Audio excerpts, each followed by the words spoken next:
Hello everybody, welcome to the NPA Semifinals. Today I'm joined by Cable. How's it going, guys? And Happy to be here. we are going to be casting two matches from these semifinals between Blizzards and Cruisers, and the semifinals between Samurais and Detectives. And Cable, as maybe some of you know, is one of the commissioners for the NPA.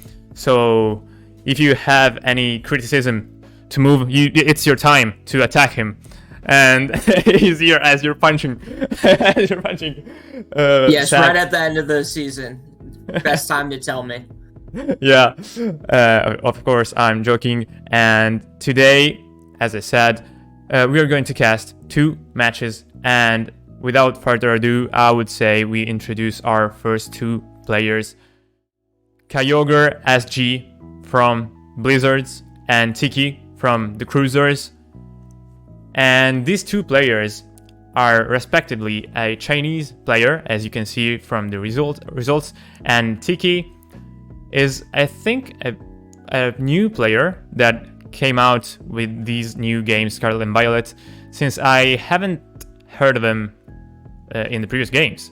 Or maybe I'm just ignorant and you can tell me he's been playing. I think there's so many other I feel like there are other people with similar usernames, Tiki, but from my understanding, they're just been up and coming right now. As you can see on the screen, two top 32 at regionals with these day twos. Was it San Diego even being before the change to day two regionals?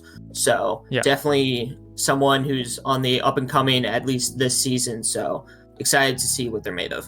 Yeah, in chat they tell us he played in Swords and Shield, so I'm here to be corrected and I'm glad, thank you. And Kyogre SG, we have already seen him play in this season on stream. He has got mainly online results. As you can see, MVP for Team China in the World Cup of Victory Road in 2021, top 16 in the Road to Melbourne, and he won. I'm not sure if these Jolly Brethren are IRL Chinese tournaments or if they are online. So let's just say I'm unsure as well, but I see them all the time, and they're definitely filled to the brim with Chinese talent. So yeah. So he won the 50th tournament organized by the Jolly Brethren community. So this is going to be a match that you maybe wouldn't describe as top tier match, but they are here in the top 4 of the NPA, and in this season they are, at least Tiki, considering these are his first results, he's kind of killing it. So let's jump into the team preview, I would say. And these two players have brought some kind of spice to this top 4, as we can see a Screamtail. So Screamtail on Kyogre's team over the typical Ting Lu slot on the Palette Balance team. Yeah. All the rest of the items definitely just standard on that. I know Baxcalibur go back and forth between Loaded Dice and Clear Amulet currently. But on Tiki's side, we have Great Tusk, Golden Go, Iron Bundle, Mousehold, Chi-Yu, and that Glamora. So not your typical run-of-the-mill archetype currently, but definitely got that Chi-Yu Iron Bundle strategy going on. So yep. Curious to see what the items will be shown throughout the match on Tiki's side. Yeah, we have to wonder if that Mousehold is going to be Population Bomb or Friend Guard. I expect it to be Friend Guard with maybe Golden Go with the Terra-type Water and Nasty Plot to smash, I would say, the current Good Stuff team, which is actually the one Kyogre SG is playing. So Golden Go is a very good slot in this matchup, if that's the case of the Terra Water. And we can see that Kyogre didn't bring Palafin into this matchup, which is kind of curious because you are against Great Tusk, Glamora, Chi-Yu, so maybe it would have been a great pick. But let's see what Kyogre has in mind. And here come the leads, Mousehold and Chi-Yu for Tiki, and Baxcalibur and Screamtail for Kyogre SG. Let's see if this is an Howl set, as we have seen Battle Room run in the previous tournaments. Yes, Howl, Screamtail, definitely not something to scoff at. Mousehold Chiyu lead here. Kind of interesting, maybe showing off Chiyu could be like a nasty plot set here. Yeah. So needing to be cautious about Chiyu kind of running away with the game here. Yeah, we might see some kind of setup on Tiki's side, and when you run Nasty Plot on Chiyu, you usually want it to be Safety Goggles, but you want to be Safety Goggles Mousehold as well. So I'm wondering what the item choice is here for Tiki. We might see maybe a Citrus Berry for that Chiyu, but it looks like he wants to go for the offensive straight away, and Feint onto the Baxcalibur is the choice for that Mousehold that gets paralyzed on turn 1 by this Screamtail's Thunder Wave, and Dark Pulse is the choice, and this is a choice specs for sure. No doubt. So close to getting that knockout, but Clave Rush also not being enough to get the knockout on the Chiyu. But interesting that the Thunder Wave went off directly to the Mousehold instead of, I don't know, going for a Chiyu, assuming it'd be Thunder Waving, but that means no like Super Fang combos going off later in the match. Yeah, and that's probably what Kyogre was thinking of with this Thunder Wave, because we had seen that he was thinking about using it on Chiyu, and then he changed his mind. And the light screen here will not be enough, of course, to make that Baxcalibur leave, but you could want to set it up for the next turns. Baxcalibur going for the Protect, not wanting to die right now, and Mousehold being paralyzed, cannot move in this turn, cannot use Feint another time, and Howl is the choice for this Screamtail that boosts Baxcalibur's attack, but also boosts his own play rough. And oh my god, Dark Pulse, I didn't expect that much damage even with the choice packs, honestly. It is a neutral hit, so maybe the Screamtail's not as invested on the special side. Very passive turn from both players here. I guess Mousehold, because of when it was paralyzed, possibly trying to go for the feint again, trying to finish off the Baxcalibur. So very fortunate here for Kyogre, but he's going to have to get that full para again this turn if he wants Baxcalibur to still be kicking in. Yeah, and Mousehold actually going for Follow Me this turn, so doesn't want to pick the KO with that slot. And most importantly, doesn't want to get Play Raft in the face with that Chiyu. And Dark Pulse just finishes off that Baxcalibur that was left with 17 HP by the previous Dark Pulse. And here, with this KO, there's room for Fluttermane to come in. With these choice packs, it's going to be dealing a lot of damage to both Pokemons on the field on Tiki's side. Yeah, Tiki's really going to have to hope that his back two Mons are well-suited enough to clean up this Fluttermane and whatever Kyogre has left. If he keeps the Screamtail alive, he's threatened by Thunder Wave just on his back Mons too. So Tiki really needs to, even though he's up in Mons right now, he needs to find a way to get to a more comfortable position for this endgame. Yeah, Fluttermane is a real threat for Tiki, and we might see some kind of Terra type that we're not used to, maybe, to counter-react to this Fluttermane. And Mousehold, with Chiyu being on the field, is threatened by Dazzling Gleam, I think. I think it picks up the KO, even without the Terra type, and we might be especially with the Beads of Ruin being active, yes.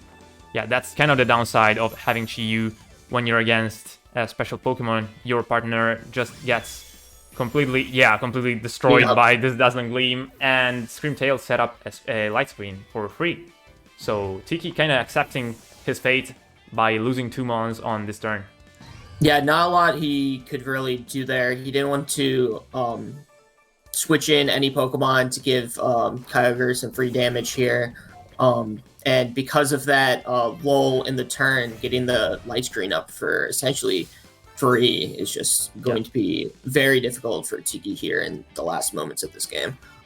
Tiki that has 2 free switches right now, and they're going to be Iron Bundle with this booster energy, It's going to be the fastest Pokemon on the field, and Great Tusk cannot be paralyzed, so with an Icy Wind, we can expect that Great Tusk to outspeed this Flutter Mane no matter what. And the Terra-type Grass, as we see on this Screamtail, is not going to be useful, I think, in this position. So we can see that Flutter Mane actually switches out to get this Arcanine in. Yeah, so the Arcanine switch in, intimidating the Great Tusk, so its damage won't be as brutal onto Kyogre's Pokemon going forward. And not wanting the Flutter Mane to simply die to, like you said, an Icy Wind and a target there. It is going to be the Terra-type change from that Great Tusk into the Ground Terra-type. So possibly hoping for some big knockouts there on this turn. And as you said, the Icy Wind coming down, doing pitiful damage to both of these Pokemon, but importantly getting the speed drop on both of them for Great Tusk to come in still slower than the boosted Screamtail, which gets the Thunder Wave off on the bundle. Going to be huge for that Flutter Mane when it comes back in, but the Headlong Rush going to completely destroy this Arcanine, being a super effective hit, not taking that well no matter what. Yeah, so this switch-in actually preserved that Flutter Mane and put that Iron Bundle in a position in which he is now slower than all of Tiki's Pokemons. Even if Bundle is very, very fast, the Screamtail at -1 with his Booster Energy is going to be faster, I think. And this comes down to, I think, kind of a mind game if you're Kyogre, because Great Tusk can protect, and if Iron Bundle can land another Ice Wind, it would be a problem. Yeah, so you have to really think if they're able to KO the bundle here, you can try to go for it, especially with the added paralysis chance to prevent maybe a possible protect coming out from the bundle. He is going to go ahead and Terra Fairy on his Flutter Mane. So going to boost the damage of his Dazzling Gleam as the Great Tusk just protects. Yeah. Tiki knows that he needs to try to get another Icy Wind off if he's going to secure this game. Yeah, so great call by Kyogre by going for Dazzling Gleam. Pretty safe, actually, since it's going to be enough to KO the bundle. And maybe a Protect from that Iron Bundle would have been better for this endgame, considering how Kyogre played it out. Because with a Protect, you conserve your bundle, and maybe Headlong Rush can kill Flutter Mane, even at -1. It depends on how this Flutter Mane is trained. And I believe it had 143 HP, if I have seen correctly. So it should be 100 EVS in HP. And if it is the Justin Tanks Flutter Mane, it has max defense. So I'm not sure about this Gog, but yeah, well played by Kyogre by identifying that Flutter Mane in the back was a great ending option. I do think that the double up into the bundle could have been problematic with the Protect, but I don't think either party knew if the Terra Fairy Dazzling Gleam was going to be enough against the bundle, not knowing what the spreads were on either end. But fortunately, Kyogre got the Protect slot right and is able to secure this game 1. Yeah. So 1-0 is the score for this match. And I wonder what Tiki's adjustment is going to be for this game too, because I believe the matchup is not that much on Kyogre's side. I think this is just a match that has to be played out, and you cannot say either of these players has the matchup on his favor. So maybe that Shiyu, if it carries Overheat, can go for Overheat in the first turn and pick the KO on that Baxcalibur, since we have seen a damage that tells us that Baxcalibur is going to be knocked out by Overheat, even if Screamtail sets up the light screen, I think. Frankly, I was surprised by the omission of Golden Go into Kyogre's team. Golden Go, especially if it's that Terra Water, seems pretty well suited into this. Can't be Thunder Waved by that Screamtail. So as long as you can get around the light screen turns, or even just negating the light screen entirely by setting up enough of Nasty Plot, the Golden Go mouse hold lead could throw a wrench into Kyogre's plans, but I'm sure he's anticipating and going to cover for that lead in this game too. Yeah, I think his plan was to kill that mouse hold pretty fast if Golden Go mouse hold was the choice by his opponent, and then Flower Main can maybe handle the Golden Go in the late game, which I don't think is that true necessarily, since the Golden Go can use his Terra type if it's not Choice Scarf or whatever item that doesn't let him use Protect. He can just Protect and see what that Flower Main locks into. So I'm not sure why Tiki didn't bring it in the game 1. We hope to see it in the game 2 maybe, as Palafin is going to be brought by Kyogre in this second game, and Baxcalibur is going to be left at home. So adjustment by, I hope, both sides. Yeah, so that Baxcalibur in that game 1, it did do important damage into the Chi-Yu, but Palafin can do the same job for Kyogre here.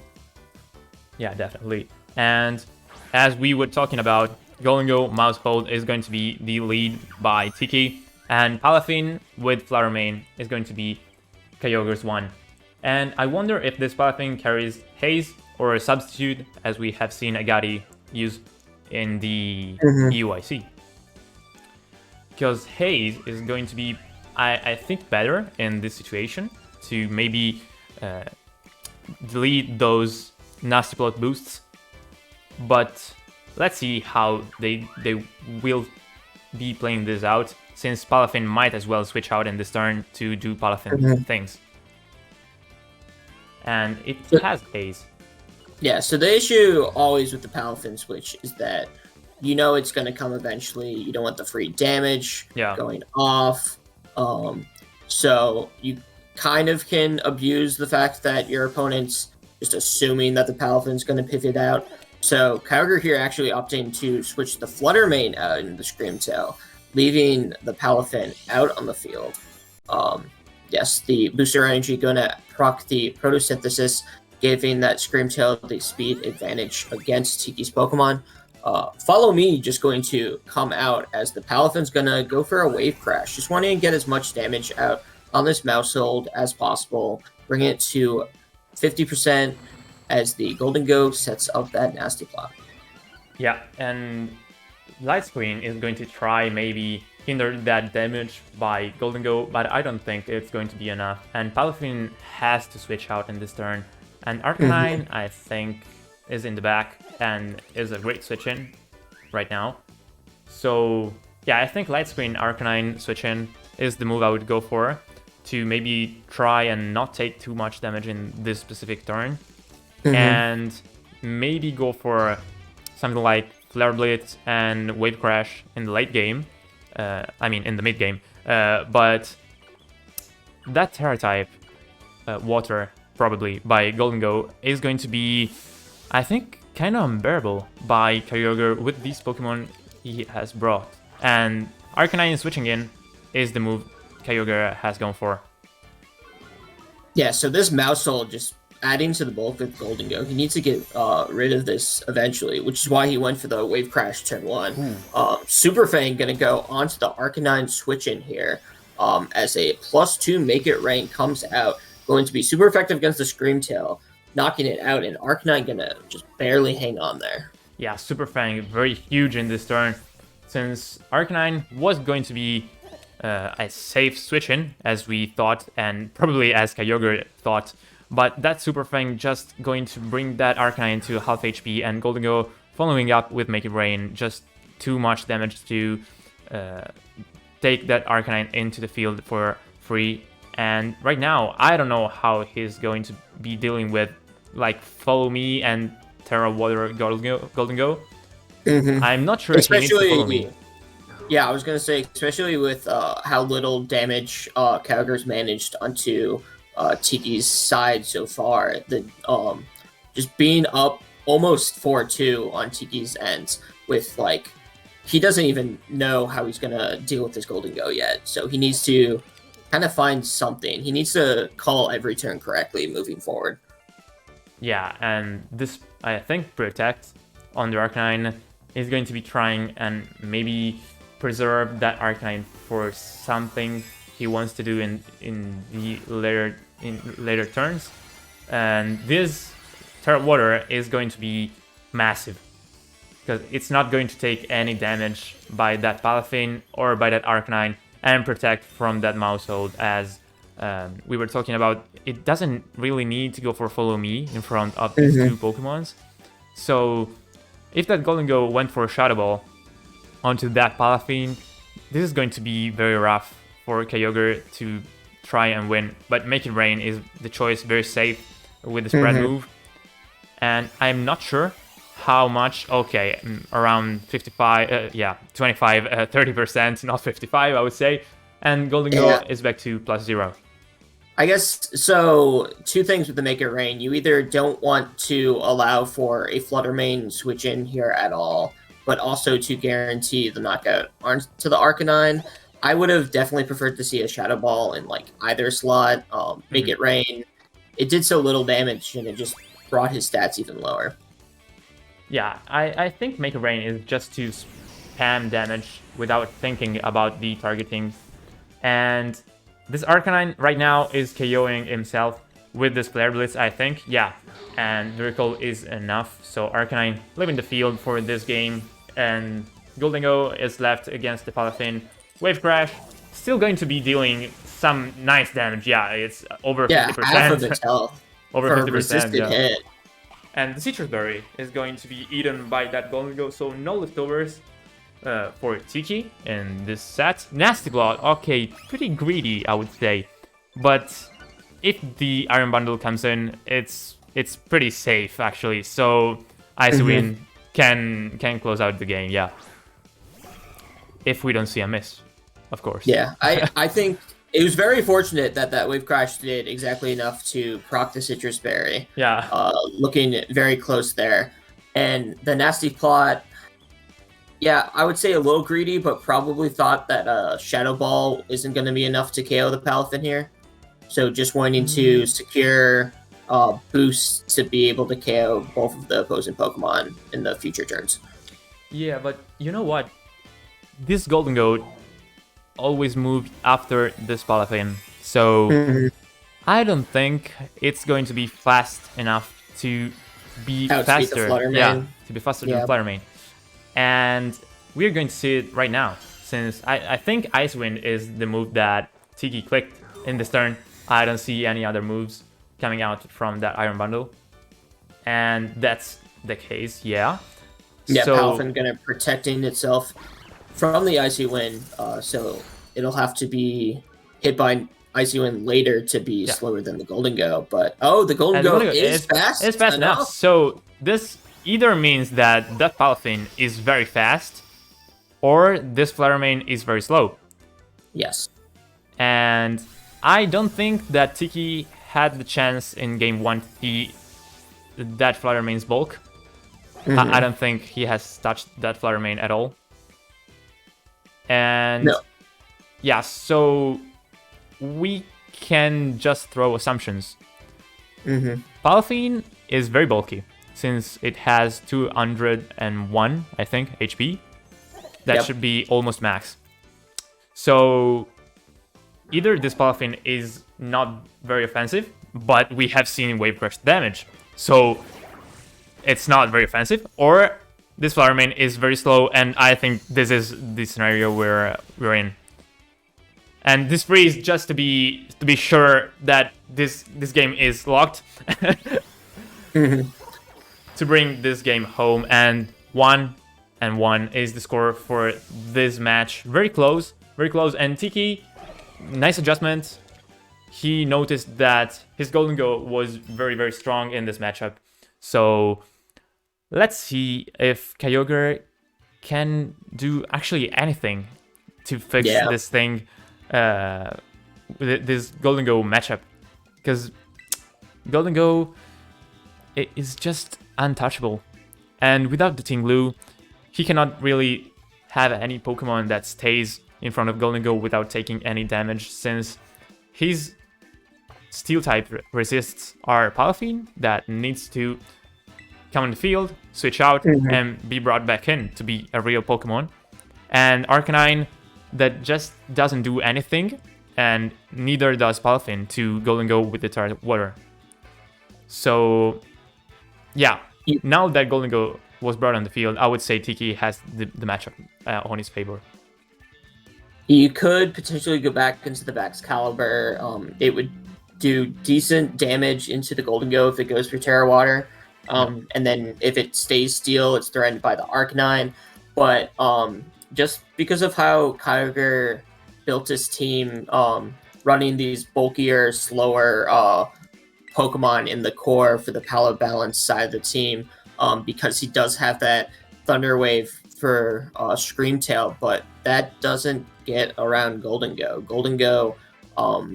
is outspeeding his entire team if they get to -1. Yep. And other than Screamtail, which just drops to a single, probably a -1, -2 Make It Rain, honestly.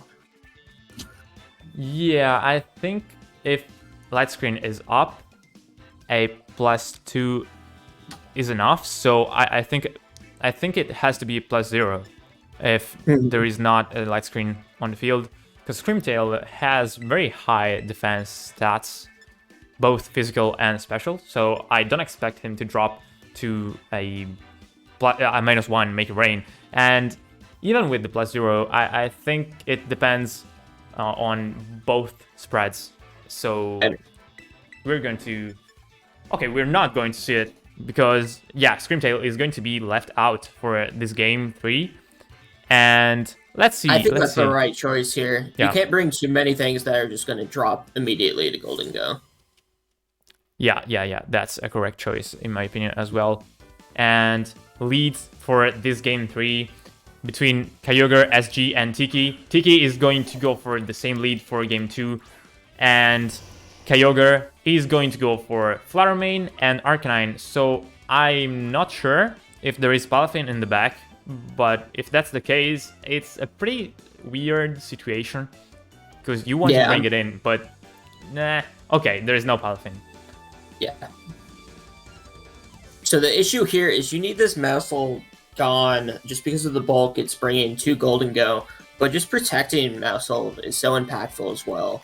Like, another issue here, why I like Kyogre's lead as probably his best option, is that you threaten super effective damage into Golden with the Flare Blitz, but if he's going to go to Terra Water, then he's going to take more damage from this Fluttermane. Yeah. Which I suspect is why Kyogre's looking to, he's going to Terra Fairy, Moonblast. Yeah, very bold. And Flare Blitz, yeah.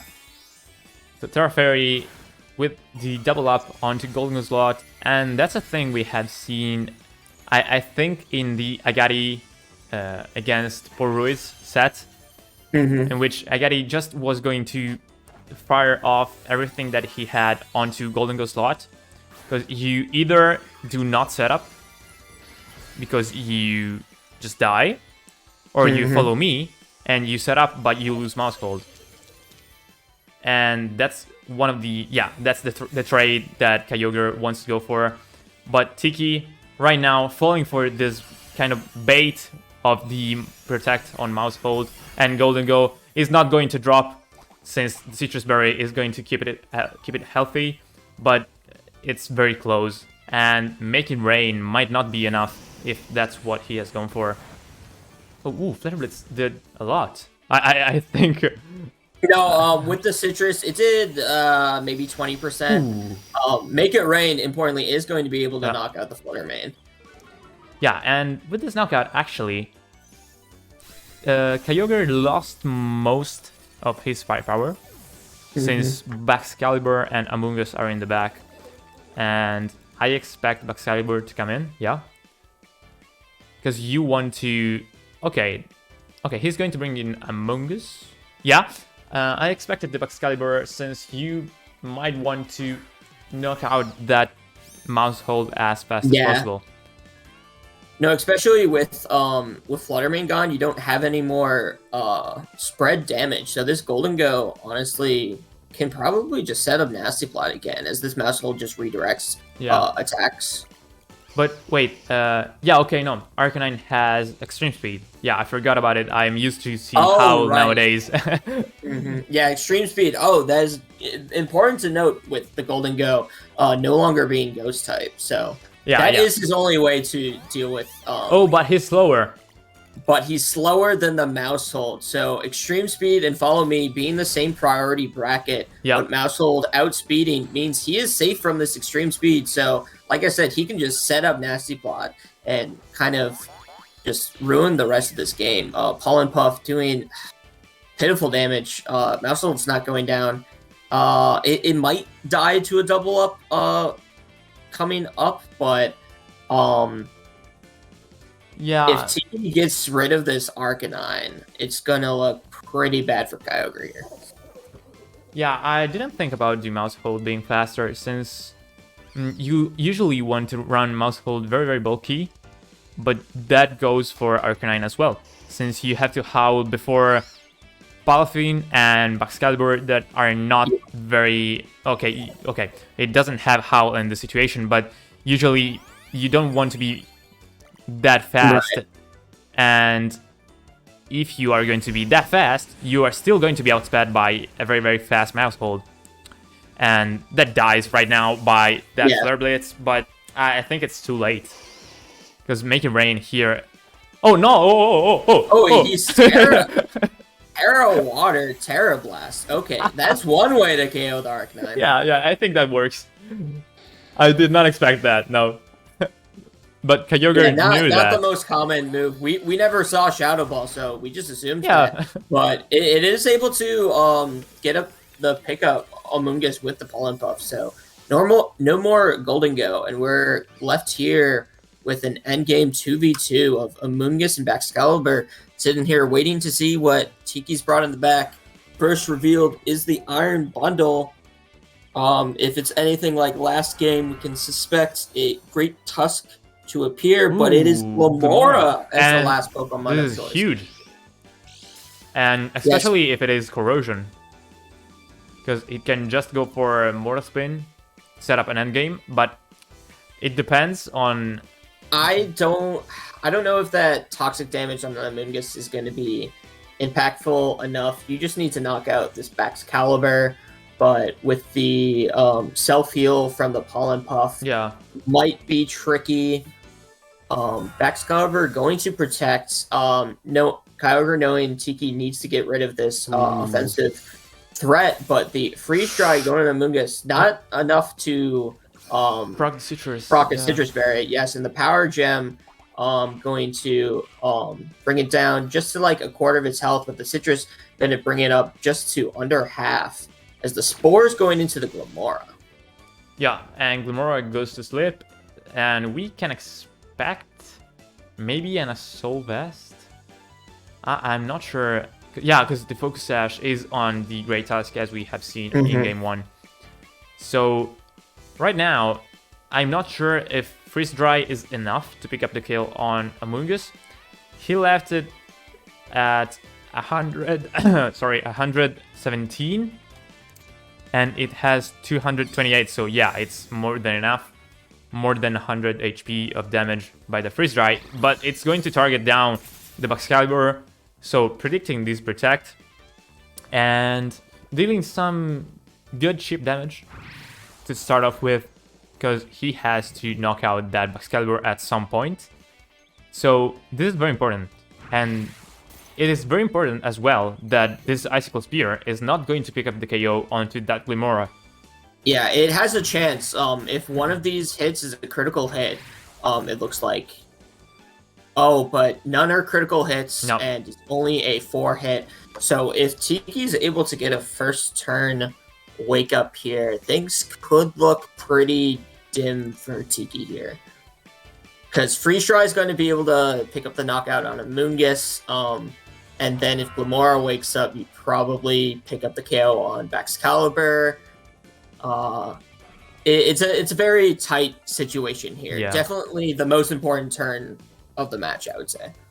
Yeah, I don't think that Ice Shard is enough to kill that Glimora, since only 4 hits were the roll, let's say, for the Icicle Spear. And Glimora sleeps, so Icicle Spear, once again, is going to target down that Glimora, and the critical hit comes a turn late, but, I mean, that's fine. I think it should be enough to win for Kyogre, since Glaive Rush, Glaive Rush should knock out that bundle without dying to that Freeze Dry. Right. There is still the potential of a freeze. I'm not sure how it works, but I don't... Can Ice types be frozen? Yeah, I'm not sure. I don't think so. But I'm not sure, so I will give it to you. Yeah. I'm curious too. Can I? So we are looking for mechanics. Oh no, they are indeed immune. Immune. Okay. I've just never thought of that. Like, I guess that makes sense. And they're immune to Sheer Cold, I think, as well. Yes, that's a specific Sheer Cold. Yeah. Okay. Mechanic. I didn't know that. So Freeze Dry, not another enough. Freeze Dry would be enough to get the KO here. And Glaive Rush. Yeah, that's fine. He can protect here if he thinks Ice Shard won't be enough.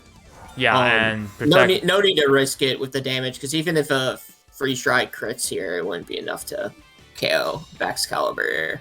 Yeah, and with the protect, it just gets rid of that Glaive Rush side effect. So, as you said, this crit is not going to be enough. And Kyogre just winning this match for Blizzards.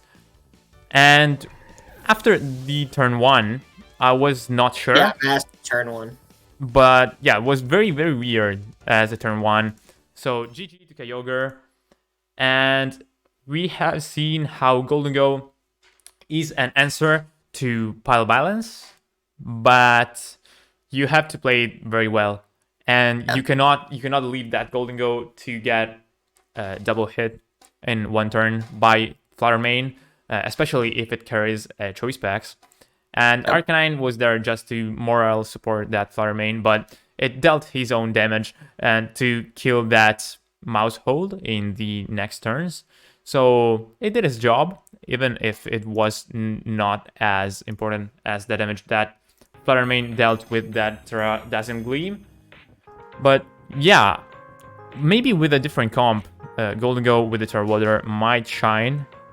And Therablast is a very unique choice. We've been seeing players even dropping Shadow Ball for stuff like Thunderbolt. Yeah. I think if you use Thunderbolt, well, he won the game too still, but it's very good into Palafin, which Palafin never came in any games that Kyogre won, so not too important in the matchup. Yeah, so Thunderbolt wouldn't have been as impactful as Therablast for sure. And maybe you want to have a move that can touch Tinglu better than Make It Rain, and that does not drop. And at least you maybe force Tinglu to use the Terra type against your Golden and you can maybe handle it better with something you have in the back. So that might be the reasoning behind that Therablast, beside having a super effective damage onto Arcanine and onto Chi-Yu, actually, because you do not touch Chi-Yu. So that was a very interesting choice. But let's go into the second match of the day, Battle Room against Raghav. I'm going to let you introduce 2 American players. Of course, yes, 2 very close friends of mine. They're best friends. If you see one at an event, the other's not too far away. Cullen, of course, getting top 4 at Worlds 2014. The other American who lost to Pachirisu at Worlds 2014. He has multiple regional cuts. We can't fit them all on here, but most notably, recently at OCIC, his first time down under, he was able to get top 8 there. And his opponent, Raghav, won regionals in 2019 and Anaheim. I believe that was Moon Series. I'm not sure. He played No one Iboto. can correct me. That was a blur, anyways. Yeah. But, also multiple regional cuts. It's been a while. I'm sure he'll get back into the regional cuts soon. Yeah. As below, he back-to-back top fours at OCIC. So he was just the place over Colin at this last OCIC. So and these two practice partners, I don't think they've fought in an official capacity anywhere. So obviously this is a lot less pressure than at like a nationals or a regional, but they still don't want either of them to be the one who comes up on top in this matchup. So going to be very interesting to see. And to note, this is game 7 of Detectives versus Samurai. So whoever wins this game will go on to finals. Yeah, so let's jump into the battle without waiting, I would say, since these two players have cooked very, very weird stuff during the season, and let's see what they have cooked for today. And Colin is playing his team, I think. His team. Yeah, this is EUIC team. He got top 32 in London just the other weekend, while Raghav bringing the, I would say the standard, or like not standard, but the core Dozo team that a lot of top players are piloting currently. I believe there are 2 in top 4 of EUIC. Yeah, I'm checking real quick right now because that should be the team that Lexer and Juan Pereyo, I don't remember, Dr. Necro, I think, used to get top 4 in London. So that's a very solid archetype with this new Pokemon that was added in Regulation C. Chiyu, very good partner of both Iron Bundle and Glimora, but a thing that most people tend to forget is that Tatsugiri deals a lot of damage. So once Dondozo dies, you can get in with Chiyu for a late game with Tatsugiri on his side, with Ice Wind, with Muddy Water, with Dracometeor. So that's a very threatening duo. And we can see that Glimora and Dragonite are the lead for Raghav, and Tinglu and Rotom Wash are the lead for Colin. And there is no Assault Vest on this Tinglu. It's Lumberry. So I did not know this set, but it's very interesting.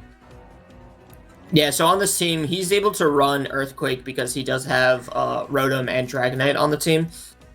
As well as Payback, not typically seen, but it's base 50, but becomes base 100 dark damage if it attacks after the Pokemon it's attacking. Yep. So typically will be happening and going for the maximum damage possible.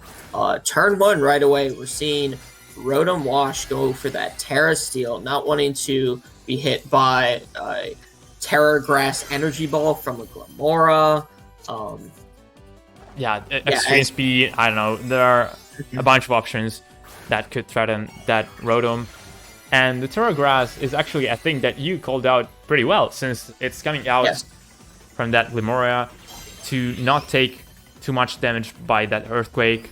And Outrage, is another option that might threaten that Rotom. And it's a resistant hit, but was it really?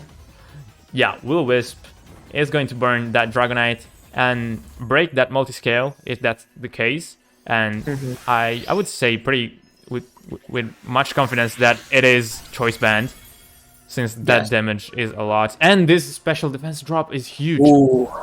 Yeah, so another one would definitely be enough to knock it out. Toxic Debris going to bring out the spikes for the back Pokemon to get poisoned by Colin. Yeah.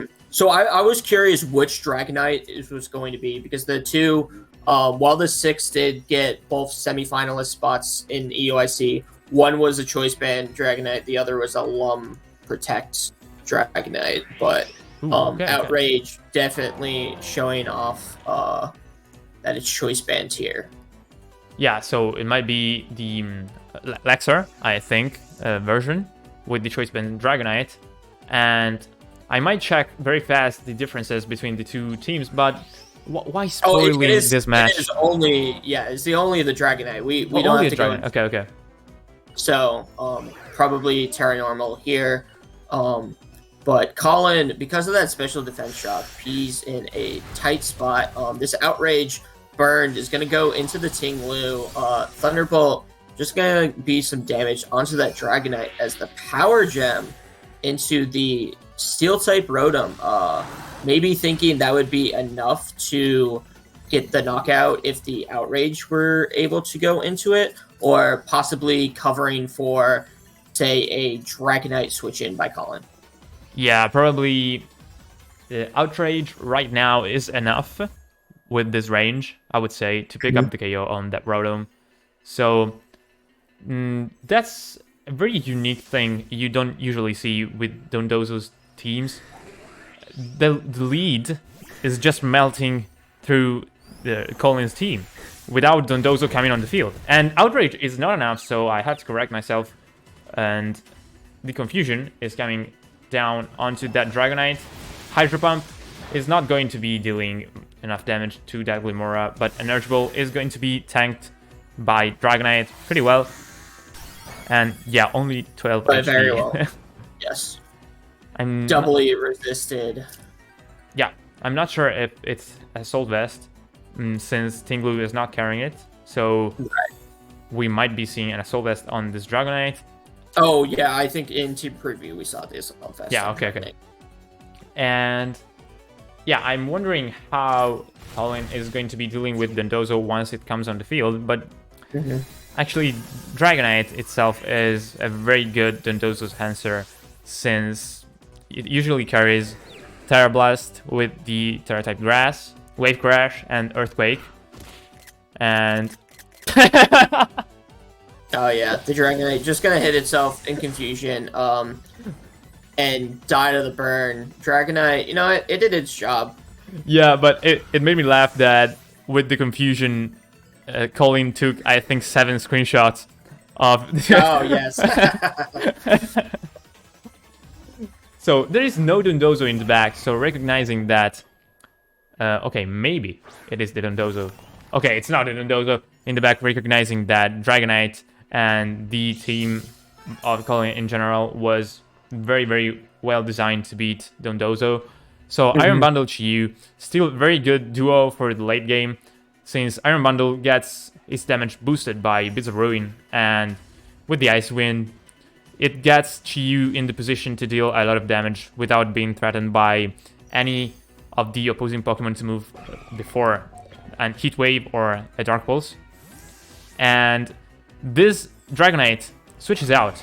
He wants to be in the position. Go into Ting-Lu to basically sack it, because it knows it's gonna die to something, the badly poisoned. But it does have that Lumberry, but I don't think this Festival of Ruin is going to save Rotom from any hit here. No, I don't think so.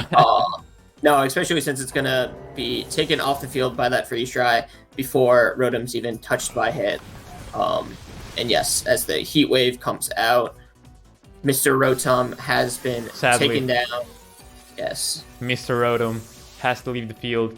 And I think Colin was playing this in order to be able to get on the field with Chien-Pao and Dragonite safely, to play these mind games, since Extreme Speed and Sucker Punch kills Bundle, I think it does, and he wants to force a Protect on either of the opposing Pokemons, but I'm not sure if he really needs to go for it.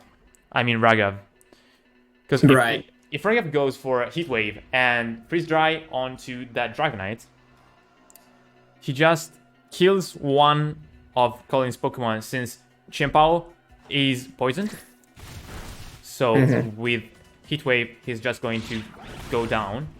And so he didn't protect any of his Pokemon. So let's see if Dragonite can win the 1v1 right now. Yes, so Heat Wave going to land on both the Pokemon. Yep. Toxic Spike's going to be what brings Jack Black here down. Focus Sash not mattering, but So yeah, we're gonna be left with a 1v1. So Raghav, again, he could have protected. It would have been total lead by his end, but Raghav confident enough here that his Chiyu will be able to win this 1v1. Yeah, and Something Tantrum actually is a choice that I didn't see on this Dragonite. If it flinches though, and it doesn't. Oh, and it does not flinch. Something Tantrum. Ooh, it's not enough. But it is yeah, not extreme enough, speed. but the extreme speed, yes. I believe there are some Chiyu that fall to the Something Tantrum. I think it depends on the build. I'm quite sure there are many Chiyus that are EVS to resist a Ting Blue's Something Tantrum. So Dragonite isn't even close to that damage, I think. So this might not be that bulky. Well, Raghav here, he's going for his win condition. He's PP stalling these extreme speeds. But 6 protects in a row. He got the double protect, but I don't think he's going to be getting 4 more. He doesn't even go for it. Like, I got the 1 protect. You can have the set now. Or not the set, the game. So Colin being up 1-0 against Raghav here. Yeah. And yeah, considering that Assault Vest and that's Something Tantrum, if you're Raghav, maybe you want to try and get that mind game correctly. So you want to maybe protect Iron Bundle in that situation. Because obviously, if he protected Iron Bundle, he would have won. Because Chien-Pao would have gone down. There is no more Sucker Punch. There is no more Sword of Ruin. So Extreme Speed Crit does not KO at all the Iron Bundle. And you can just go for Freeze Dry. So that's probably a thing that Raghav didn't consider. He considered the Dark Pulse Flinch a more viable win condition. So that's a respectable opinion. But I don't know. I don't know if I would have gone for the same. Oh, and no, he doesn't show us his spread. Okay. we were going to have a sneak peek. But no, Colin, he doesn't give those out for free. No, he's considering the Screamtail. I don't know what he was looking at. He probably just knows, he's always, Colin, always the showman.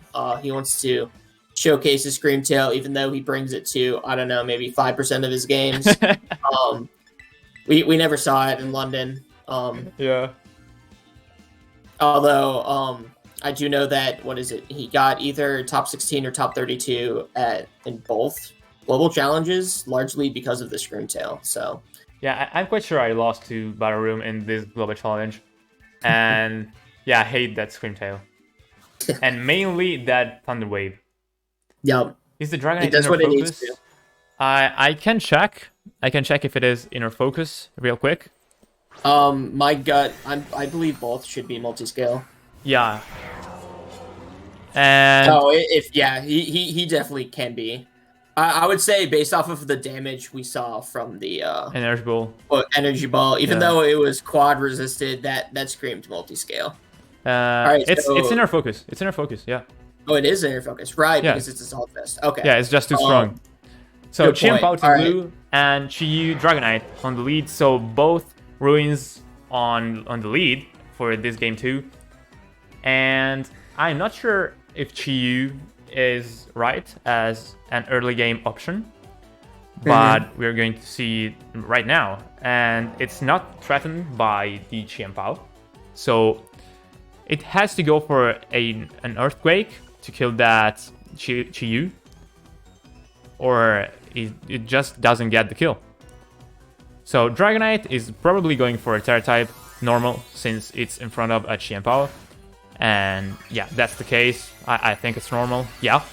And it is going to go for some real strong attacks with the Extreme Speed or the Outrage. They're both valuable as options right now. Spinner. So we don't see an Extreme Speed. And it is indeed multi-scale. So Outrage, I think, picks up the KO onto Ting Blue if it targets it down with the Chien-Pao on the field. And it doesn't. So Chien-Pao leading the field. Pretty fortunate here that although getting the knockout on Chien-Pao is still pretty important, especially with that Dragonite locked into the Outrage. Payback just going to do like 30%, but Chiyu no longer has that focus dash to have it live here, but Raghav's lead here is just threatening these two Mons on Colin's side a little too well. Yeah, and if Dondozo is in the back this time, Qianpao being knocked out right away is actually very important since it carries haze. No more haze. Yep. And this protect from Chiyu is going to be pretty massive since Earthquake here is going to be dealing damage only to that Dragonite that lost his flying type, but Outrage is going to be targeting down that Tinglu, and Heatwave is going to be closing out that HP bar, I think. So in the next turn, we might see a double knockout for Raghav, and this Earthquake being a critical hit actually is important since Thunderbolt isn't enough, and I'm not sure if it would have been without this crit. Well, the interesting thing here is depending on what this Troutman's Terra type is, it's typically Ghost, but if it were to be, say, Grass here, you could go for it, but he's not going to Terra, he's going to simply... Well, he can't Terra, sorry, he has Terra Normal, of course. Oh, yeah. So going for, just the safe Dark Pulse into the Rotom. Outrage going to finish off the Tinglu. Now, Dragonite confused, but he's done his job. He's gotten 2 knockouts as Mr. Rotom missing the Hydro Pump on a Troutman. Higher odds than usual because of the chance for the Dark Ball flinch exactly. for him to not connect on the Chiyu, but still unfortunate. Yeah, and here the Dragonite can stay on the field and continue to spam Outrage, I think. I don't see why he shouldn't do that. Yeah. And if it targets down the correct slot in this turn, since Rotom is going for the Protect, it's just going to take down that Dragonite. And Dark Pulse is going to crash onto that Protect, so... okay, it's going to come down to this confusion and this Outrage targeting. And so he doesn't hit himself. Raghav is too strong. Outrage, yes. Yeah, so we don't even get to see what's in the back, I think. No, and Raghav's gonna be sure to not allow that to happen. So even if it was like, what is it, the Dozo stuff? Oh, so he low rolled into high roll there with the Dark Pulse. So didn't it eat a citrus berry? No, because it is safe. I believe it's safety goggles. Okay, that's a huge roll. That's uncanny. Yeah, it's goggles. You're right.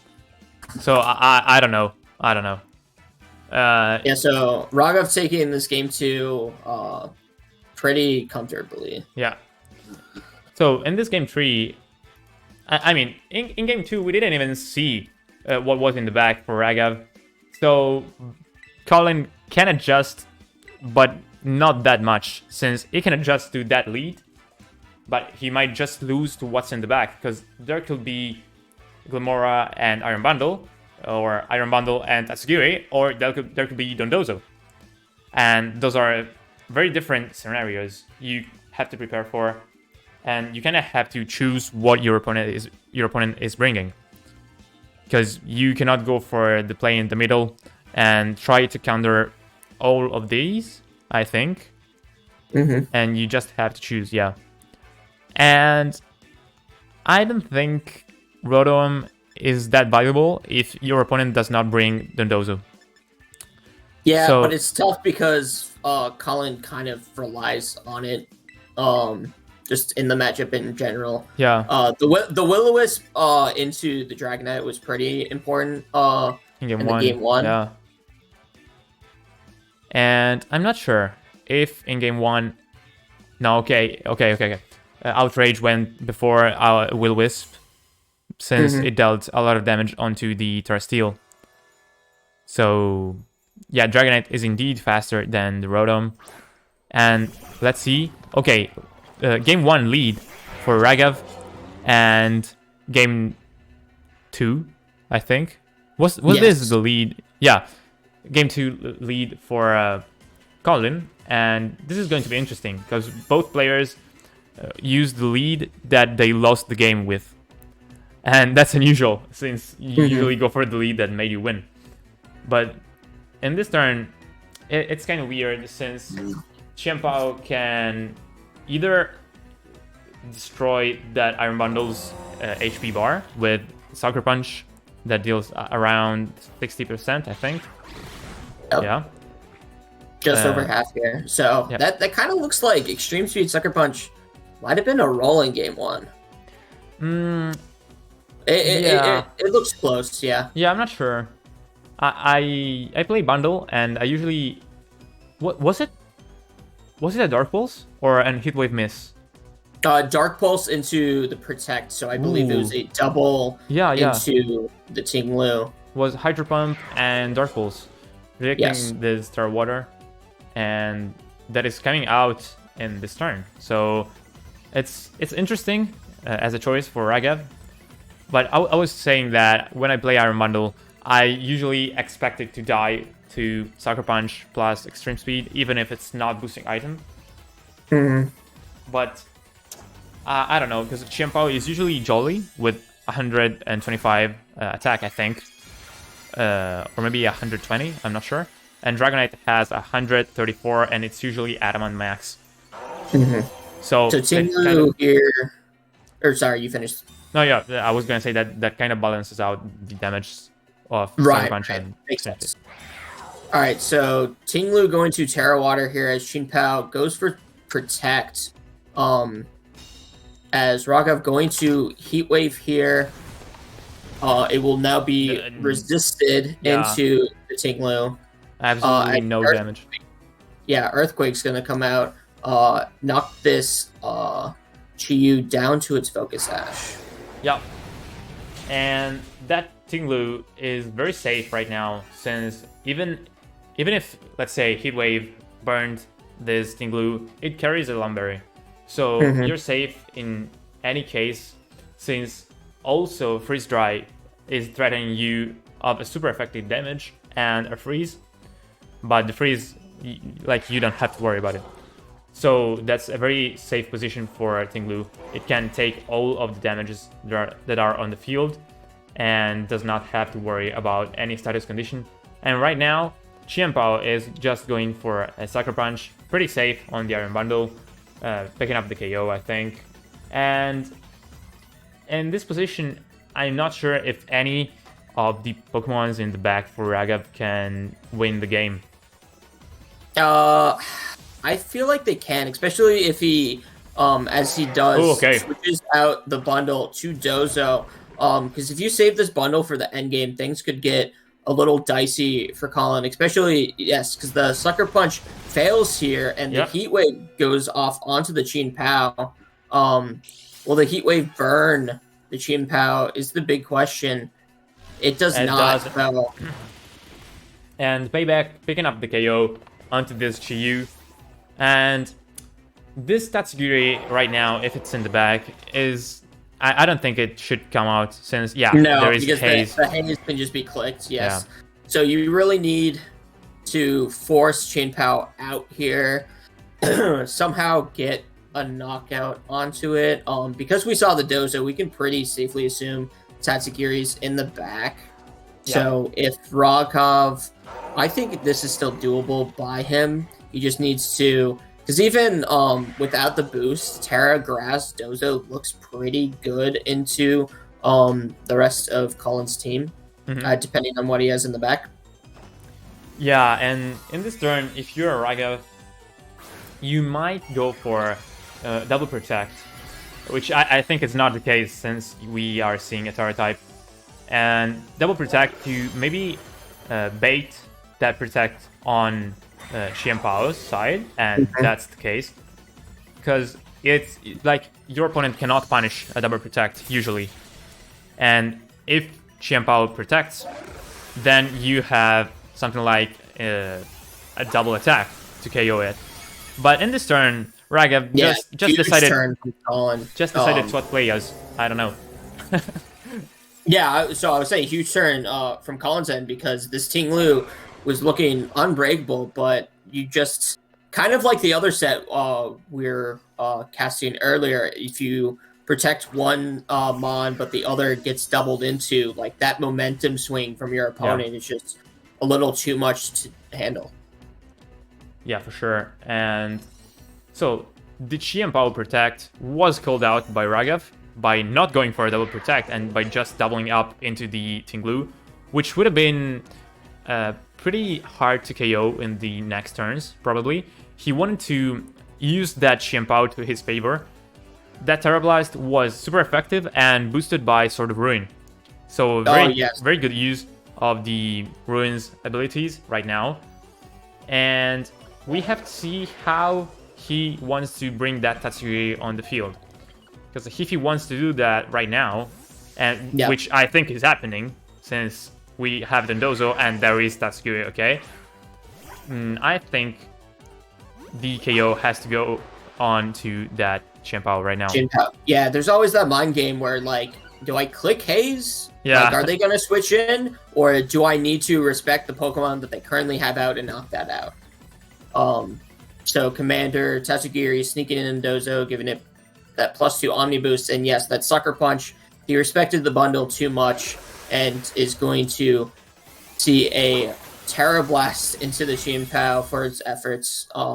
It going down instead of getting the KO it tried for. Yeah, and Will-Wisp connects though, and there is Dragonite in the back. I'm quite sure he brought the same Pokemons of Game 2, so Dragonite does not have Aerial Ace. And yes, unfortunate for him, it is Terra Blast, Terra Flying, and he dedicated the Terra this game to the Tinglu. Yeah, Low Kick is going to be dealing some kind of damage to that Dondozo since it has, I think, 120 damage. So yeah, that's the choice. And not but it still has those defense boosts. So even with the burn, like, he needs to get these protect turns right. It's a 2v3, and this Dozo, like, the burn damage, it's gonna make sure that the lefties can't heal it back up. But I think just the chip damage it's going to do should be enough to allow like an Iron Bundle Tatsugiri cleanup team at the end. I'm not sure if Terra Blast knocks out the Rotom right now, but even if it doesn't, there are just not enough damage on Battle Room's side to KO that Dondozo. It's not enough. Okay. And Thunderbolt does not deal with any kind of damage. He's just going for the guaranteed damage, but neither of these attacks are doing much of anything. Rotom, like, could protect here, but Dozo can just get the chip damage onto the Dragonite. It's looking pretty worse for wear on Colin's end.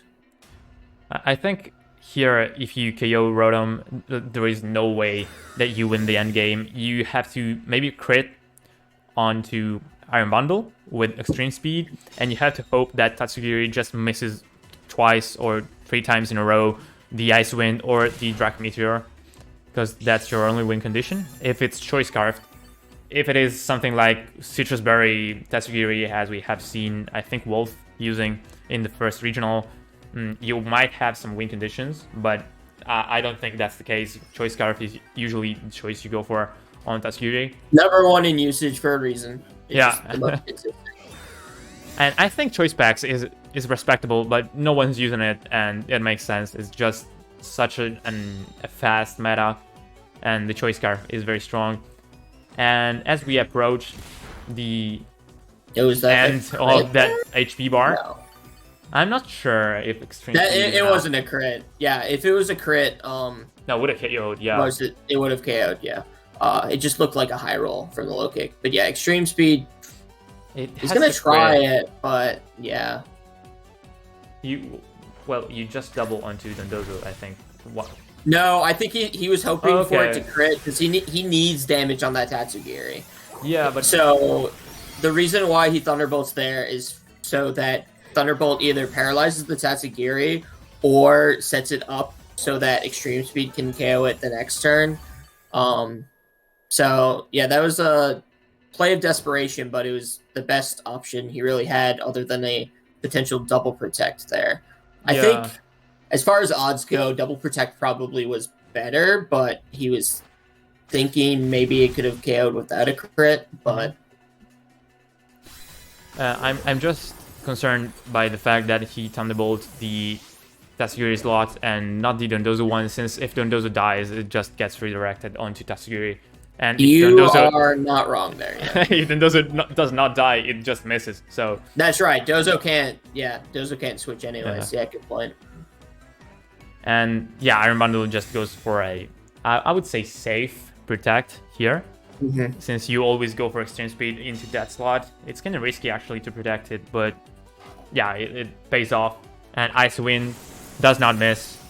The Assault Vest is going to make it live one Ice Wind, but here extreme speed without the sort of ruin on the field is not going to be enough, in my opinion, to KO that bundle.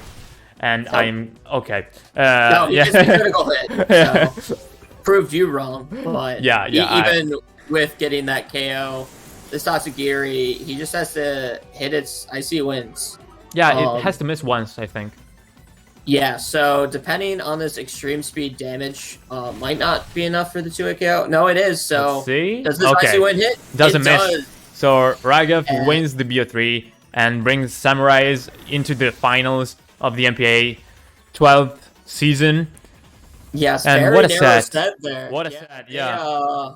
The Samurai have not lost a week yet, and that was a nail biter. So hopefully that means that's like concerning to the Samurai in finals. Like, we need a clean finals. We can't have it be this close again. Yeah.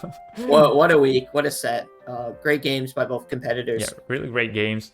And I want to say a thing on my global challenge, since we discussed we discussed the Thunderbolt onto the Tatsugiri slot, and I was playing Dondozo in the global challenge. One turn I protected Dondozo to, I think, get a turn of poison on my opponent, and he had Fluttermane and Tinglu on the field. Fluttermane would have KO'd my Dondozo for sure, so I protected. Fluttermane went for Terra Moonblast, I think, onto Dondozo, and Tinglu went for Stomping Tantrum onto Tatsugiri. So it missed, and the next turn it KO'd Dondozo, and it KO'd Tatsugiri, and I was just, okay, well played. I have nothing else to say. Really good game. So, yeah, that's a thing you might want to exploit if you're against Tatsugiri, but it's a very specific scenario. So yeah, I think that's probably one or two. I can't think of another example, but that's probably one of the only examples of actually targeting that slot when Dozo's still on the field. Yeah. So in these semifinals, we have seen once again Cruisers and Samurais win their own sets. Well, yeah. So we saw the Blizzards win earlier. But, yeah. No, I meant generally in the semifinals. Right, but the Blizzards. Yeah, you're right. Win the week. Yes, because that was not Game 7 for them, but we fortunately did have Game 7. So yeah, as you can see, so the Raghav win over Colin will bring Samurai to there, and so Cruisers, yes, as you can see, had already secured the win before. Yes, now that it's updated, so Sven and Yoshi and Lugia are not playing their set because Cruisers have already moved on to the finals. Yeah, and so watching actually these I might be able to get you the pairings for next week. If you I think I have them. Wait. Okay. Wait a second. I have to go on Duckblood's chat. So okay, I have it. Yeah, I just have to put it on the right browser tab, I think. Gotcha. Cool. Yeah. Okay. We might so we be can there. talk about that and see what's that's very small. Very small, but yes. Okay. I see one that we have to get. Wait. Okay. I might center Honestly, this as well. So many of these I would really want to see, but just see that second slot right there. Yeah, that would be very nice to see. Very nice to see Maluka against Snow. Yeah, I'm going to link these official spreadsheet very quickly in chat. So Yeah, sure. here you are.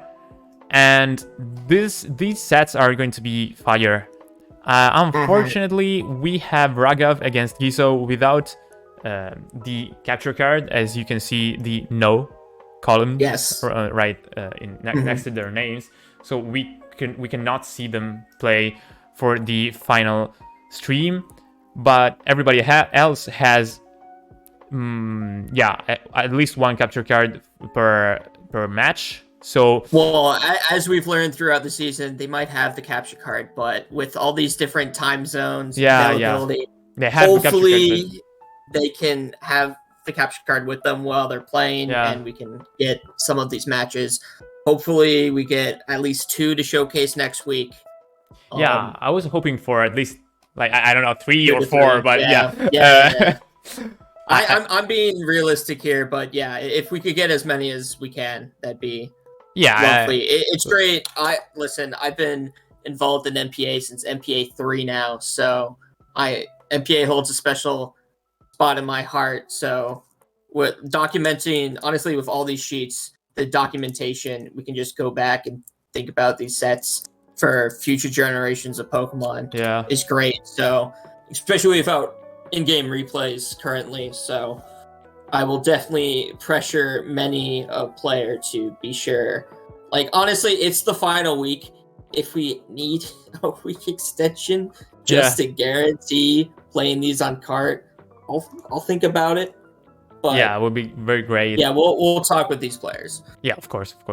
And if you would have to go for a prediction here. Oh, okay. So I don't think I could. No, you couldn't. Well, so just looking at what is it, the standard week? So the Samurai haven't lost a week yet. They tied against 2 opponents. Yeah. And they tied against the Blizzards and Cruisers actually. So they have not beaten the Cruisers before. So maybe because during the regular week we play 8v8, this is 7v7. Maybe that like 8th one was a Samurai win. So maybe like the Cruisers can take it here.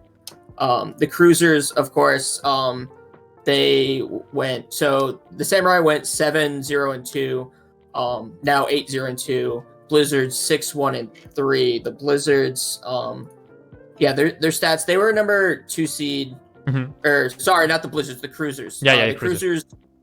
Yeah, the Cruisers 5-1-4 now. They were 3rd seed, so that the Blizzards, Cruisers, Samurais, those 3, they were like the top of the game the whole season. Now it's come down to Samurai versus Cruisers for the title.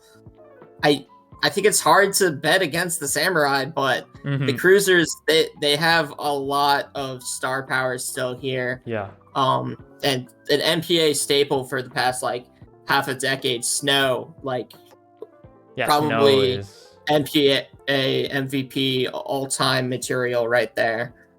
So I'm excited to see how these sets play out. And so you won't go for any prediction? Any at all? All right, fine. Let's go. Set by set. All right. Okay. Ray versus Krelkrok. I don't know enough about Ray. I am a Lanciac fanboy at heart as Krelkrok. I'll go for Ray. I think he can clutch out. Okay. We're split there. Yeah. Do you know where's Ray from? Italy, yeah. Italy. Okay, so it's Italy versus Korea there. Yeah, I know Ray pretty well. Okay. So yeah, that could go either way. I'm cheering for Lanciac. We got Korea versus Japan next with Maluka Snow. Yeah. I'd have to go for maybe the underdog story. Calling Maluka an underdog is crazy. Yeah, it doesn't make sense. He also had a ridiculous season this year. Yeah. Then we have Desu versus CML. You're really stretching my player knowledge here. Are they both Italians? Yeah. Yes. Okay. Cool. After watching Desu set in top 4, I'm kind of cheering for him. I think, what was it? When was the peak Desu period? Am I thinking correctly? no, not even 2017. When I'm thinking during the pandemic with like, Oh, what was it? The first DLC Sword and Shield. yeah, okay. Him Okay. with his Dragapult Terrakion. I Yeah, don't you think might I saw consider it. anyone beat him. So yeah, Desu, great player in my eyes. So far my guess is okay. It's 1-2 Samurai Cruisers. We'll go next to Ari versus Pontus. You're gonna have to help me out on here on Ari here. Ari is Chinese, I think. Chinese, And okay. yeah, so I don't know very much about this player, but as And for what I've Pon- seen in this tournament, he knows what he's doing.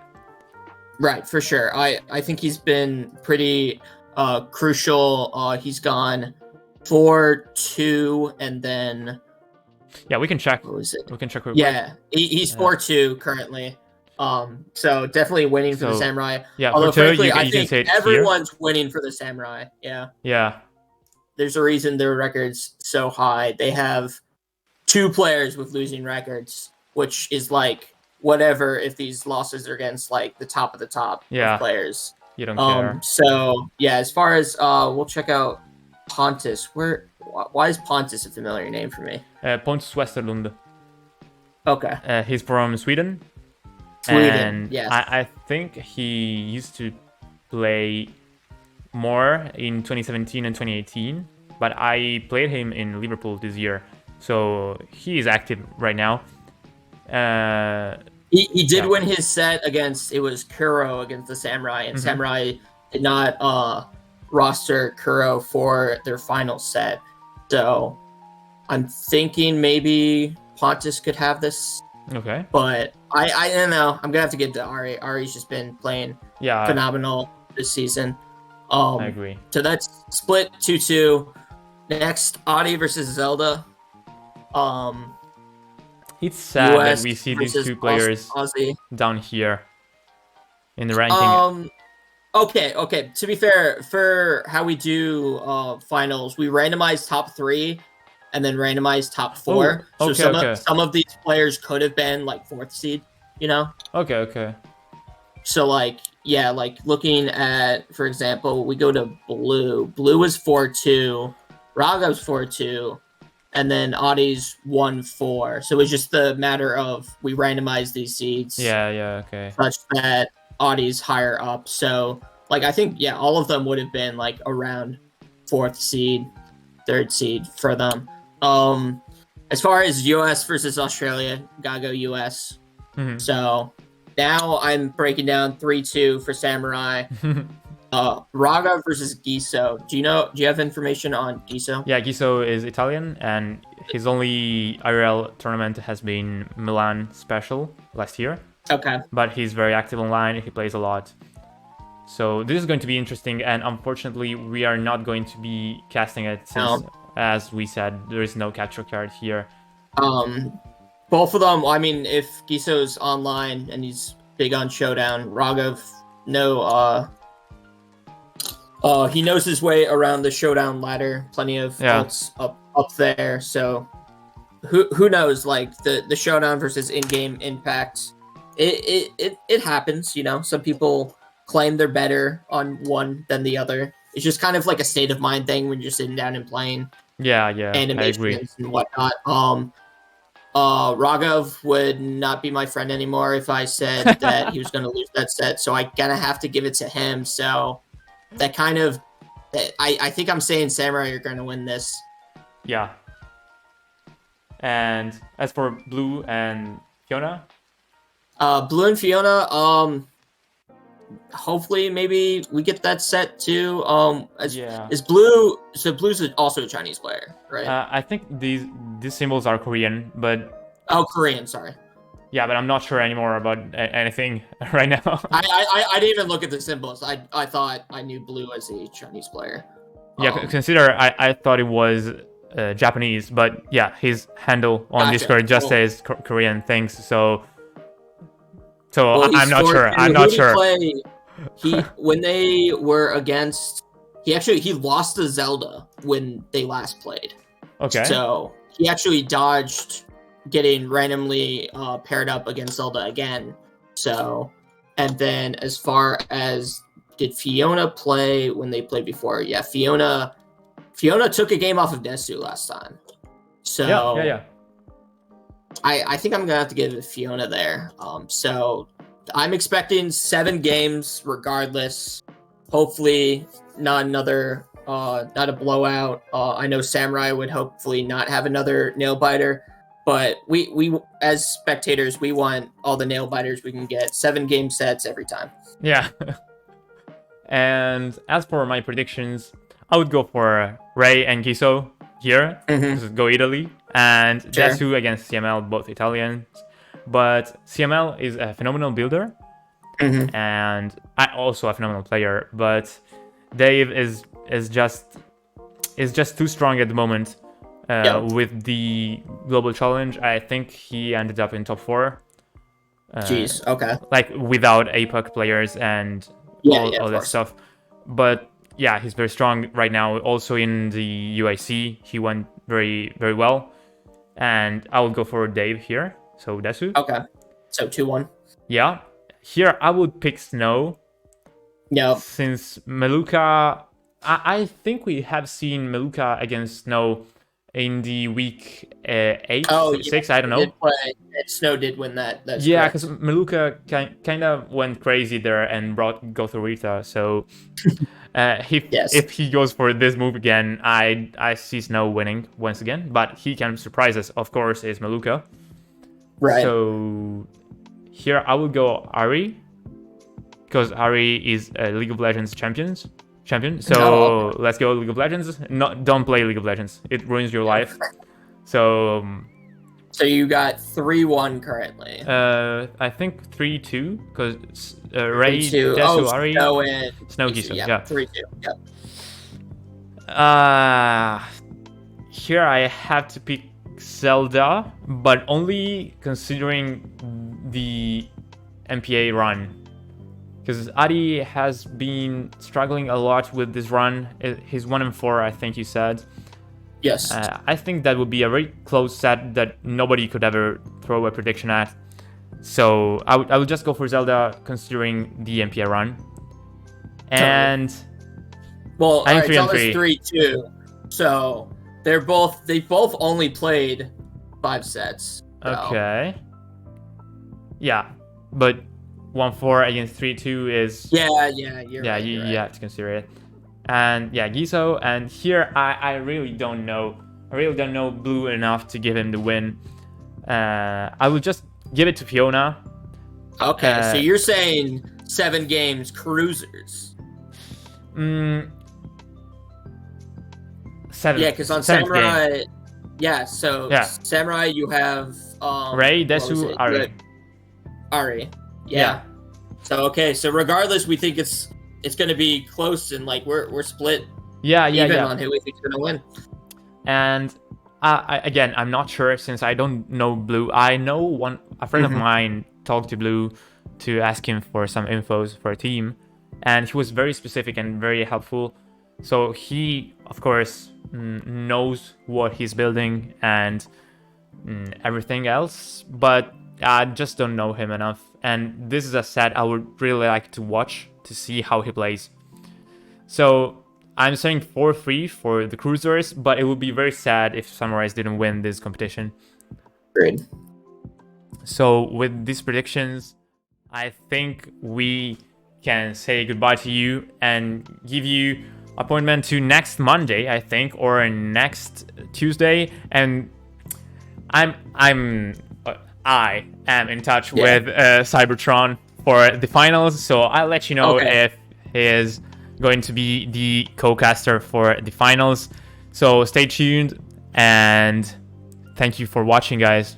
Bye. Rob.